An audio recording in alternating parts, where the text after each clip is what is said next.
एक डॉक्टर बहुत तेजी से हॉस्पिटल में आया। उसे एक एक्सीडेंट के मामले में तुरंत हॉस्पिटल बुलाया गया। अंदर घुसते ही उसने देखा कि जिस लड़के का एक्सीडेंट हुआ है उसके परिजन बड़ी बेसब्री से इंतजार कर रहे हैं। डॉक्टर को देखते ही लड़के का पिता बोला, आप लोग अपनी ड्यूटी ठीक से क्यों नहीं करते? आपने आने में इतनी देर क्यों लगा दी? डॉक्टर ने विनम्रता से कहा, माफ करिए, मैं हॉस्पिटल में नहीं था और कॉल आने के बाद जितना तेजी से हो सका मैं यहाँ आया हूँ। कृपया आप लोग शांत हो जाइए ताकि मैं इलाज कर सकूं।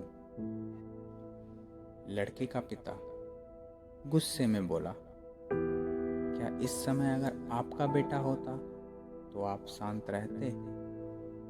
अगर किसी की लापरवाही की वजह से आपका अपना बेटा मर जाए तो आप क्या करोगे? डॉक्टर बोला, भगवान चाहेगा तो सब ठीक हो जाएगा। आप लोग दुआएं कीजिए, मैं इलाज के लिए जा रहा हूँ। और ऐसा कहते हुए डॉक्टर ऑपरेशन थिएटर में प्रवेश कर गया।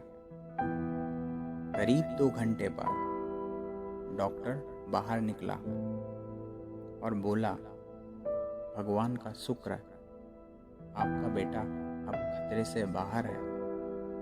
यह सुनते ही लड़के के परिजन खुश हो गए और डॉक्टर से सवाल पर सवाल पूछने लगे, वो कब तक पूरी तरह ठीक हो जाएगा? पर डॉक्टर जिस तेजी से आया था उसी तेजी से वापस जाने लगा और लोगों से अपने सवाल नर्स से पूछने को कहा। लड़के के पिता ने नर्स से कहा, ये डॉक्टर इतना घमंडी क्यों है? ऐसी क्या जल्दी कि वो 2 मिनट हमारे सवालों का जवाब नहीं दे सकता? नर्स की आंखें नम हो गईं और बोली, 1 हफ्ते पहले ही डॉक्टर साहब के लड़के की एक भयानक एक्सीडेंट में मौत हो गई है। यह सुनकर लड़के के परिजन और पिता स्तब्ध रह गए और उन्हें अपनी गलती का एहसास हुआ। दोस्तों, बहुत बार किसी तरह की सिचुएशन के बारे में जाने बिना उस पर रिएक्ट कर देते हैं। हमें चाहिए कि हम खुद पर नियंत्रण रखें, वरना अनजाने में हम उसे ही ठेस पहुंचा देंगे जो हमारा भला सोच रहा हो।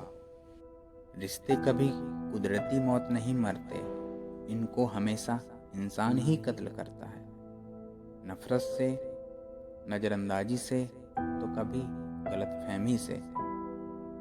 कभी भी दूसरों को ना आंकें, क्योंकि आप यह नहीं जानते कि वह जीवन में किस तरह के हालात का सामना कर रहे हैं।